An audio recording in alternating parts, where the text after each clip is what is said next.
¿Sabías que en las frías piedras de la Torre de Londres yacen enterrados los secretos más oscuros de la corona inglesa?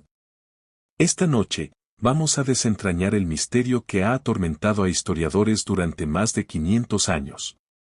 Dos niños, dos hermanos, desaparecieron sin dejar rastro en la fortaleza más segura de Inglaterra. Sus nombres, Eduardo V y Ricardo de Shrewsbury. Su destino, un enigma que cambió el curso de la historia británica para siempre. Pero antes de sumergirnos en esta historia que te mantendrá pegado a la pantalla, déjame advertirte, lo que estás a punto de escuchar desafiará todo lo que creías saber sobre el poder, la traición y la sed de sangre real. Estamos en 1483. El rey Eduardo IV acaba de morir súbitamente, dejando tras de sí un reino en crisis y dos hijos varones, Eduardo, de apenas 12 años, y Ricardo, de solo 9. El pequeño Eduardo debería convertirse en Eduardo V, pero hay un problema, su tío, Ricardo de Gloucester, tiene otros planes. Imagínate por un momento ser un niño de 12 años y que te digan que eres el rey de Inglaterra.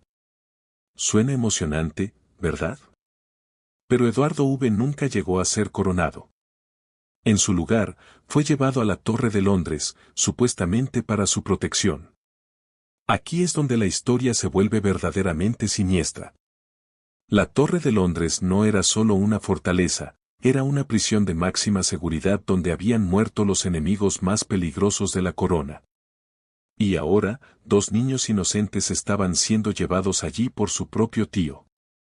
Ricardo de Gloucester, el hermano del rey muerto, había comenzado a mover sus piezas como un maestro del ajedrez. Primero, declaró que el matrimonio de su hermano había sido inválido, convirtiendo a los príncipes en bastardos. Segundo, se autoproclamó rey como Ricardo III. Y tercero es donde comienza nuestro misterio. Los testimonios de la época nos cuentan algo escalofriante. Los príncipes fueron vistos por última vez jugando en los jardines de la torre en el verano de 1483. Los guardias reportaron que gradualmente, las apariciones en las ventanas se volvieron menos frecuentes. Primero dejaron de verse por las mañanas, luego por las tardes, hasta que un día, simplemente, ya no estaban. ¿Pero qué pasó realmente esa noche?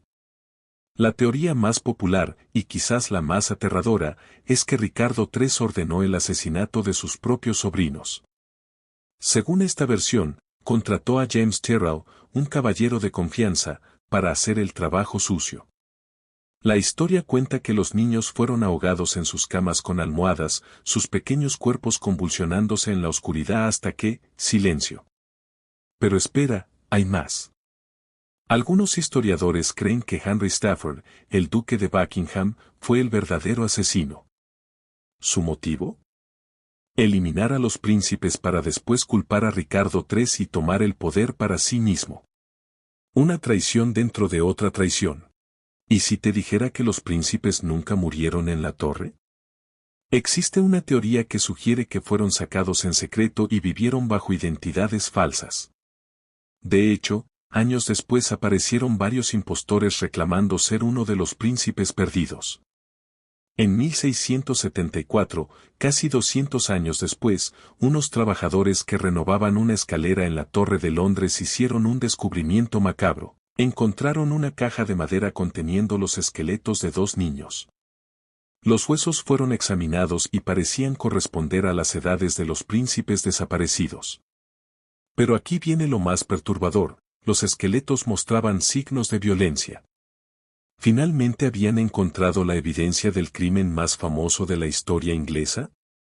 En 1933, los huesos fueron examinados nuevamente y los resultados fueron inquietantes. Los análisis confirmaron que pertenecían a dos niños de aproximadamente las edades correctas, pero la tecnología de la época no podía determinar con certeza si habían sido asesinados o cómo habían muerto. Hoy en día, estos huesos descansan en la abadía de Westminster, pero el misterio permanece. La familia real británica se ha negado repetidamente a permitir análisis de ADN que podrían resolver el caso de una vez por todas. Entonces, ¿qué crees que pasó realmente con los príncipes en la torre? ¿Fueron víctimas de la ambición despiadada de su tío? ¿O sobrevivieron para vivir vidas secretas lejos del trono que les pertenecía por derecho? La verdad es que este misterio de más de 500 años sigue sin resolverse, y quizás nunca sepamos qué pasó realmente en esas frías noches de 1483. Pero una cosa es segura, en los muros de la Torre de Londres, las piedras guardan secretos que podrían cambiar la historia tal como la conocemos. Si esta historia te mantuvo al borde del asiento, no olvides darle like a este video y suscribirte al canal para más misterios históricos que te quitarán el sueño. Y dime en los comentarios, ¿cuál crees que fue el destino real de los príncipes? ¿Ricardo III fue un asesino despiadado o una víctima de la propaganda? Tu opinión me importa, así que no dudes en compartir tus teorías. En el corazón de la Inglaterra medieval, en un pequeño pueblo llamado Woolpit, ocurrió algo que desafía toda lógica y razón. Era el siglo XII, una época donde lo sobrenatural y lo real se entremezclaban de maneras que hoy no podemos comprender. Pero lo que estás a punto de escuchar no es una leyenda, es un hecho documentado por cronistas de la época. Dos niños aparecieron de la nada. Su piel era completamente verde. No hablaban inglés. Y afirmaban venir de un lugar donde el sol nunca brillaba. Imagínate ser un campesino medieval trabajando tranquilamente en los campos de Suffolk cuando de repente, cerca de unos antiguos pozos de lobo, escuchas llantos extraños. Te acercas y lo que ves te paraliza de terror, dos niños, un niño y una niña, con la piel de un color verde sobrenatural, vistiendo ropas de un material completamente desconocido. Esta no es ficción. Esto realmente pasó en Woolpit, y fue documentado por dos de los cronistas más respetados de la época, Ralph de Coesal y William de Newburgh.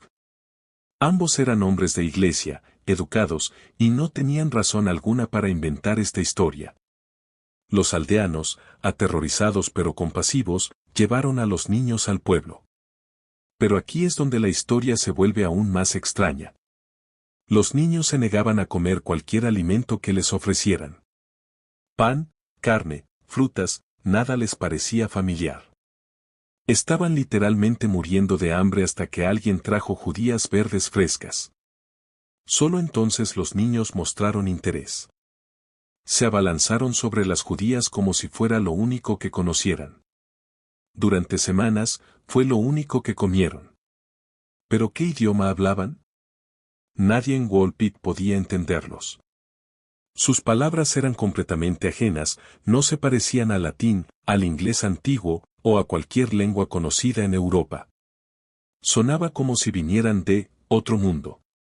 Gradualmente, la niña comenzó a aprender inglés, pero el niño, más débil y aparentemente enfermo, fue decayendo día tras día. A pesar de todos los cuidados, murió pocas semanas después de su aparición. Su último aliento llevó consigo secretos que nunca conoceremos. Pero la niña sobrevivió, y cuando finalmente pudo comunicarse, lo que contó dejó a todos sin palabras. Según su testimonio, ella y su hermano venían de un lugar llamado la Tierra de San Martín, donde todo era verde y donde nunca salía el sol. Vivían en una perpetua penumbra, como un eterno crepúsculo. Describía un mundo donde la luz era tenue y verdosa, donde la gente vivía bajo una especie de cúpula o techo natural. Pero aquí viene lo más escalofriante, contó que un día, mientras pastoreaban el ganado de su padre, escucharon el sonido de campanas. Siguieron el sonido hasta llegar a una caverna. Entraron y caminaron por túneles oscuros hasta que de repente, emergieron a la brillante luz del sol en los campos de Woolpit. Algunos investigadores sugieren que los niños podrían haber venido de una comunidad subterránea real. En la Edad Media, algunas personas vivían en sistemas de cuevas extensos para protegerse. Una dieta pobre y la falta de luz solar podrían haber causado una condición médica que les diera esa coloración verdosa. ¿Y si realmente vinieran de una dimensión paralela? La descripción de la niña de un mundo de eterna penumbra, donde todo es verde, suena inquietantemente similar a las descripciones modernas de otros planos de existencia. Una teoría más moderna sugiere que podrían haber sido viajeros del tiempo de un futuro postapocalíptico donde la humanidad se había adaptado a vivir bajo tierra. Con el tiempo, algo aún más extraño comenzó a suceder. La piel verde de la niña empezó a desvanecerse gradualmente. A medida que se acostumbraba a la comida normal y a la luz del sol, su coloración se normalizó. Aprendió inglés perfectamente, adoptó las costumbres locales y eventualmente se casó con un hombre local. Pero nunca olvidó su origen. Hasta el final de sus días, mantuvo que ella y su hermano habían venido de otro mundo. Lo más perturbador de todo esto es que nunca se encontró evidencia de cómo los niños llegaron realmente a Wall Pit. No había comunidades perdidas en la zona, no había otros niños desaparecidos reportados, no había explicación lógica para su aparición. Los pozos de lobo donde fueron encontrados eran antiguos, pero no llevaban a ningún sistema de cuevas conocido. Es como si hubieran aparecido literalmente de la nada. ¿Qué crees que realmente pasó en Wall Pit hace más de 800 años? ¿Fueron los niños verdes visitantes de otro mundo, supervivientes de una catástrofe olvidada, o algo completamente diferente? La historia está ahí, documentada por fuentes confiables de la época. No es una leyenda urbana moderna, sino un misterio histórico real que nunca ha sido resuelto satisfactoriamente.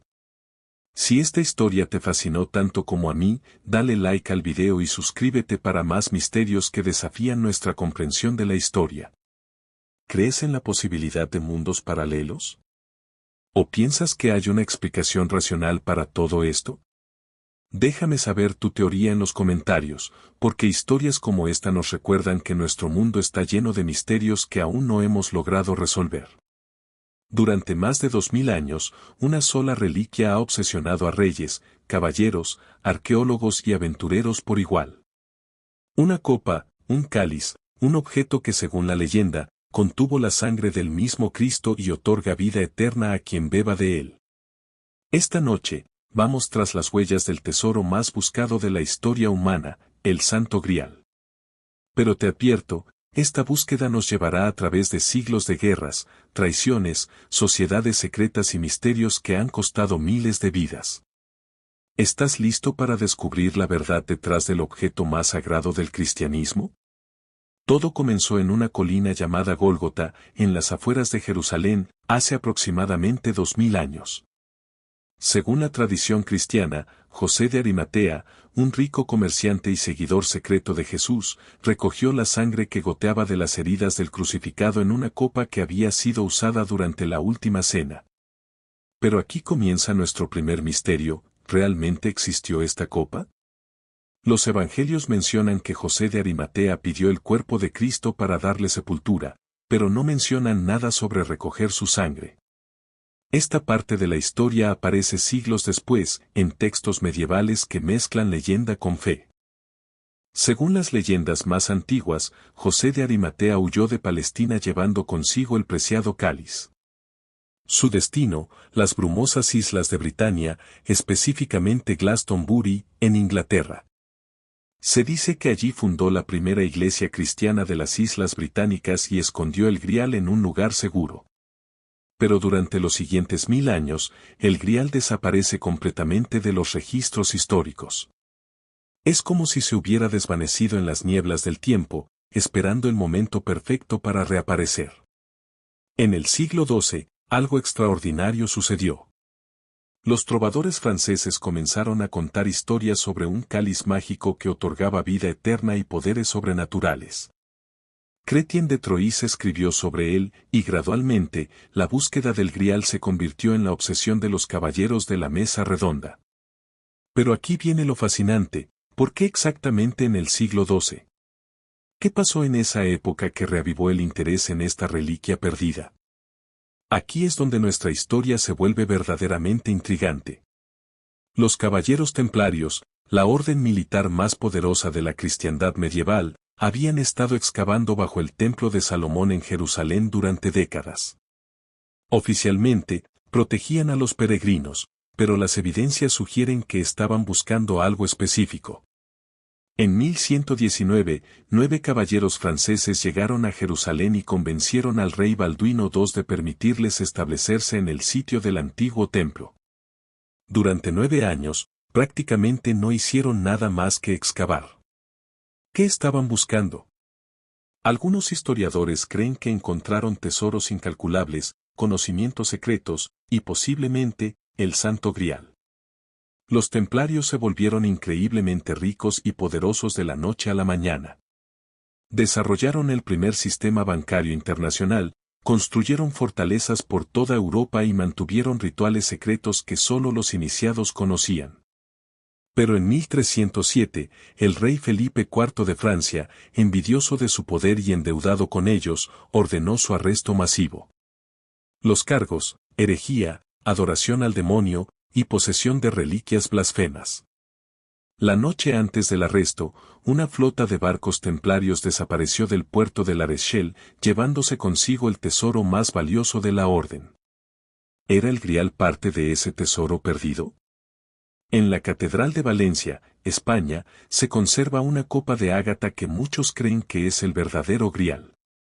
Los análisis han confirmado que data del siglo I después de Cristo, exactamente la época correcta. Pero hay algo más, la copa muestra signos de haber sido modificada para añadirle un pie ornamental, como si hubiera sido adaptada para uso ceremonial. En Escocia, la misteriosa capilla de Rathlin, construida por la familia Sinclair, descendientes de caballeros templarios, está llena de simbolismo cristiano y pagano entremezclado. Algunos investigadores creen que el Grial está oculto en sus criptas secretas.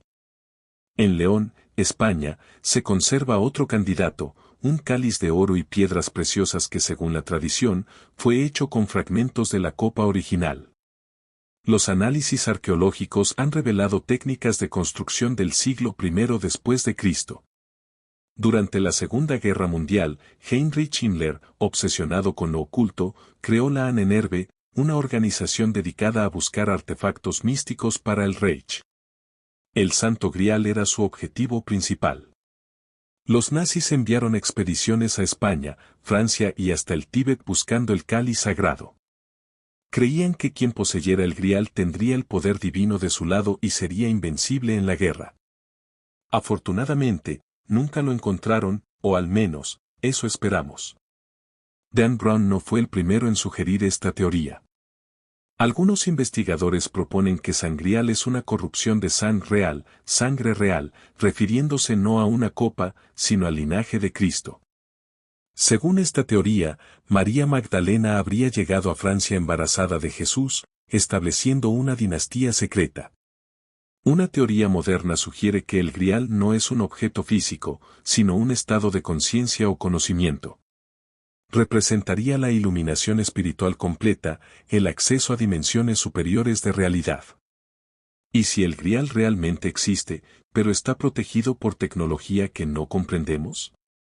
Algunas teorías sugieren que podría estar oculto en una dimensión temporal diferente, visible solo para aquellos que han alcanzado un cierto nivel de pureza espiritual.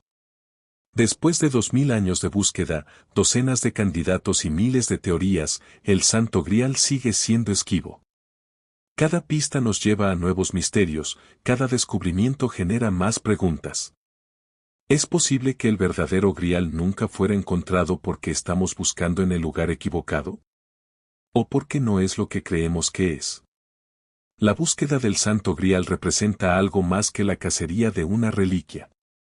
Representa la búsqueda humana eterna de lo sagrado, de la inmortalidad, del significado último de la existencia.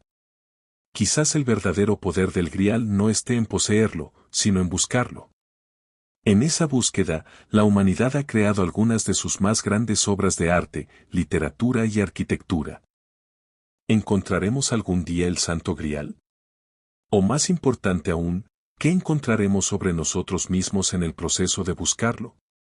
Si esta búsqueda épica te mantuvo cautivado, no olvides darle like al video y suscribirte al canal para más aventuras históricas que desafían nuestra comprensión del pasado.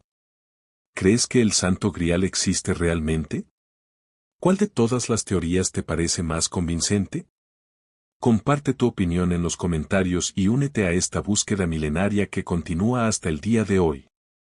Recuerda, algunos tesoros se encuentran en el viaje, no en el destino. Y esta búsqueda apenas comienza.